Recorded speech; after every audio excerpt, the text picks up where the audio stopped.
Hey everybody, back again, and today we are taking this old roofing hatchet that is seen better days, let's say. It's got a pretty good bend to it, so we're going to fix that, we're going to address that, we're going to reheat treat it.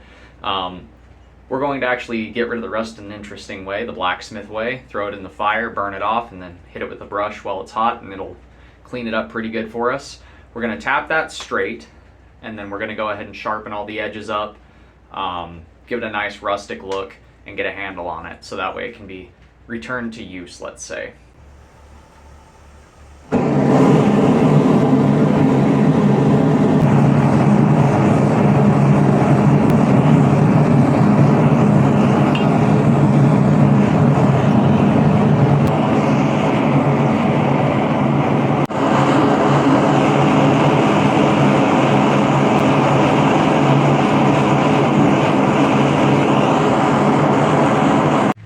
So here we are back from our heat treat.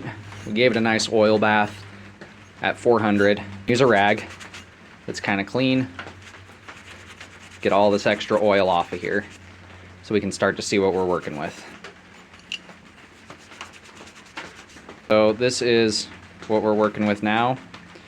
I'm gonna go ahead and hit it with a wire brush just to knock off. I can still feel flakiness, so there's still some flaky rust and stuff built up on that, and I'm just going to wire brush that off with my drill real fast. And then we'll go ahead and sharpen these edges up, and then we can start mounting this back up to a handle.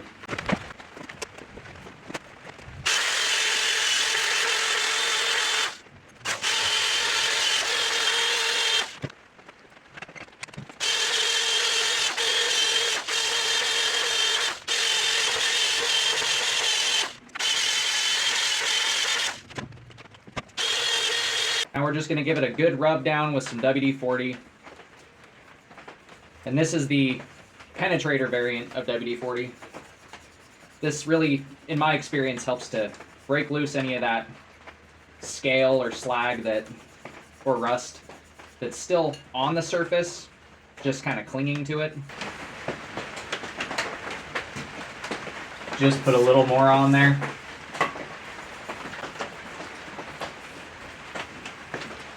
Like I said, this stuff works awesome. You'll see here in a second once I get it wiped all the way down. This is the second, essentially, rub down I've done. I put this stuff on and then I just rub it with my hands to help get in all those little spots and get all that stuff broken loose.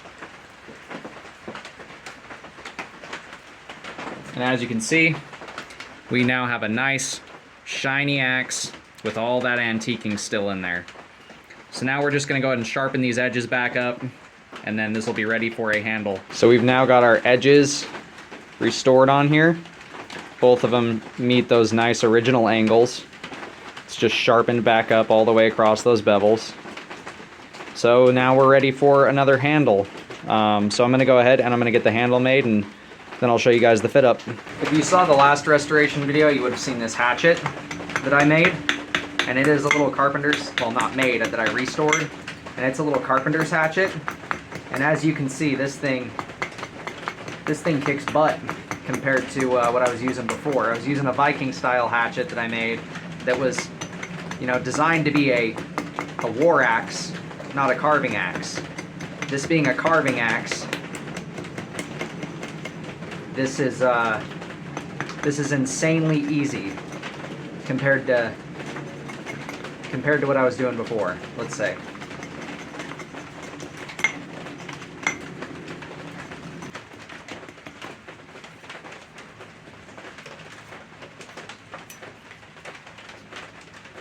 And right now, I'm mainly focusing on getting the eye carved out and getting it straight, and then we can address the rest of this after that.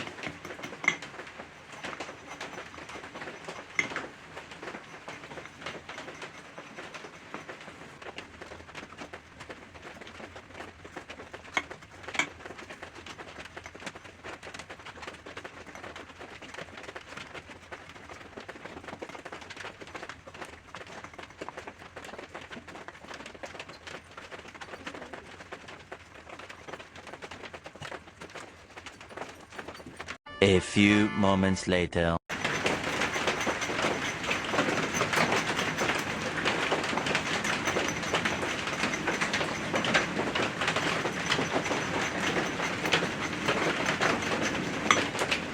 This is the actual speed I'm doing this at, just so you guys are aware.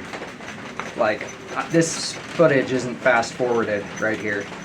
This is just how fast I'm able to shave with this axe that I restored. This is why I wanted to fix this carpenter's axe up, because these are awesome little woodworking tools, if you know what to do with them. And I am by no means a woodworking expert. I just whittled a good amount as a kid.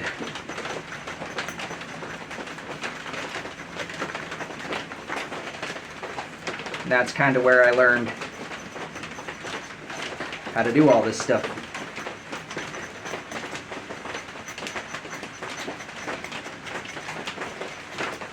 Up camping with a knife.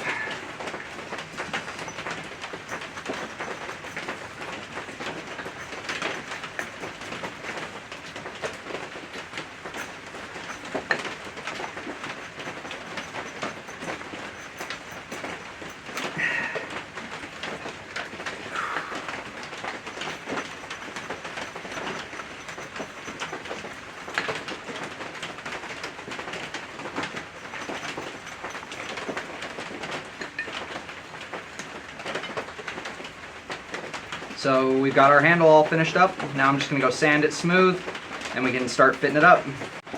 I'll tell you what though, now I've got a heck of a mess to clean up from carving that handle out. So we've got our hatchet handled up on its nice little handle, and everything fits up nice and tight on both sides of that handle.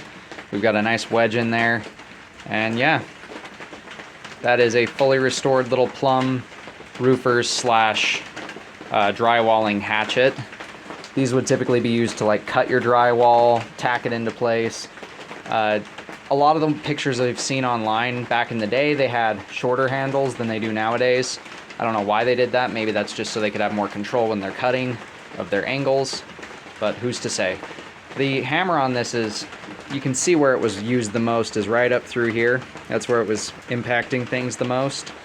And I was able to get it straightened out without any issue. Got the blade nice and straight again, even though it had that huge kink in it. Heat treated it, the edges are razor sharp, so we are all set here. That does it for today's video. If you guys like what you've seen, go ahead and do the thing over there. And until next time, God bless, stay sharp out there. If you're looking for a custom sharp object, check out the Etsy store.